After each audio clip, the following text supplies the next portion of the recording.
Borderline personality disorder, as I talk about in my book, The Human Magnet Syndrome, Why We Love People Who Hurt Us, it comes from being brought up by parents who are unable to nurture and care for their child. Almost universally, when we look at a borderline adult, we find out that they had a very abusive, neglectful, or traumatic childhood. During those critical years in which a parent is supposed to bond, nurture, and help a child thrive emotionally and physically, these children were brought up in a hostile, sometimes dangerous environment. So when a borderline client starts to look back and try to piece together why and how did they become or develop this disorder, we try to show that they are victims themselves, that they were brought up in an environment where they were perpetually abandoned, they were perpetually neglected, they were perpetually hurt, and in their early development of their psychological coping skills were stunted.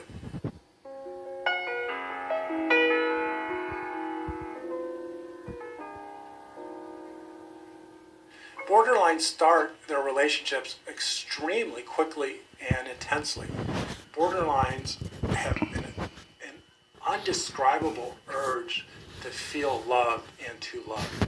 Their whole life, going back to those critical years early in their development, they never felt worthy of love and affection and were always experiencing abandonment.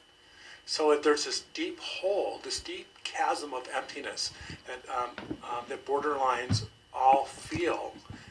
And when they meet someone that they find attractive, charming, beautiful, something happens, a switch clicks on, and they experience this love that they've always dreamt of so intensely. It's magnified. It is, I would estimate, 5 times the intensity of what normal, regular, typical people feel when they fall in love. And we know that's pretty intense. It all gets traced back to this feeling of emptiness, this feeling of lack of self-worth. And when they meet someone that they feel loves them, and they love them, they get to live in this fantasy world that they've always dreamt of to be loved completely, and they lose themselves. And it happens quickly. Another explanation to that is borderlines usually find partners, as I described in my book, The Human Magnet Syndrome, who fit their personality quite well. And typically they're codependents. And these two individuals find comfort in moving fast, especially in a sexual manner in a relationship.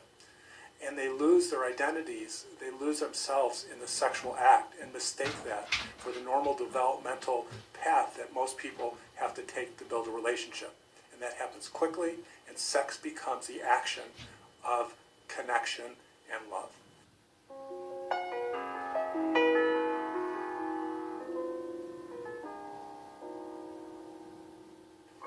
Borderline personality disordered individuals can be very seductive. They can be very exciting people. In fact, it is difficult, if you don't know that person, to spot this disorder because they seem so wonderfully happy, so wonderfully upbeat, so wonderfully positive. They connect so deeply and intensely. It's very alluring. It brings in the type of people that themselves are empty, are sad, are lonely, or who have poor self-esteem. Like I say, and I've said in my trainings in my book, it is two people that fit together perfectly like a dance couple. The borderline and their partner find a sense of comfort and release of sadness, pain, and anxiety in the relationship. And if you are that partner who finds the borderline beautiful, attractive, and charming, and you are also suffering from loneliness and poor self-esteem, it is a very quick and compelling experience. And that is why the relationships with the borderline and their partner often happen so quickly and explosively. But if we're looking at what I would call a healthy or developed individual, and they meet a borderline, they're going to sense that something's wrong because healthy individuals or balanced individuals take their time and don't jump deep into a relationship and don't lose themselves. They have what I call emotional and physical boundaries that are up there that are up until they get to know that person, and little by little, progressively, they move forward and they let go. But the borderline and their partner, it happens explosively, sometimes in an instant, and to that partner, it's compelling.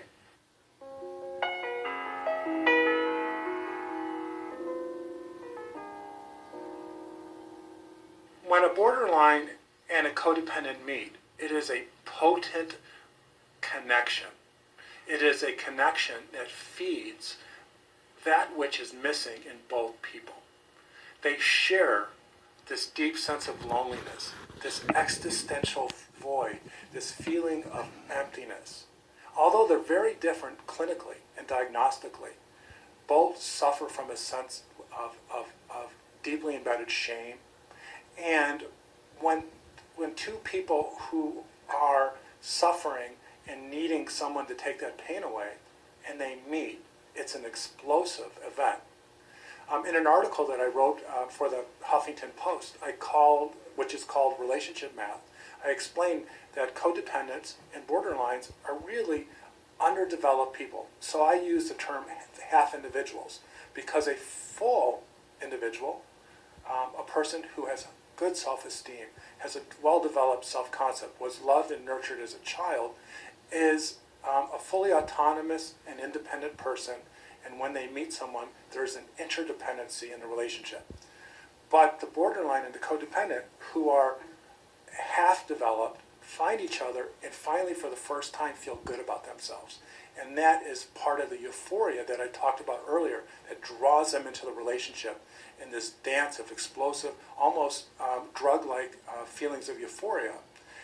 And that is, and until the borderline and the codependent address that parts of their life, whether in the present or in the past, that makes them feel empty and alone, they are going to be highly susceptible to this behavior, to this personality type.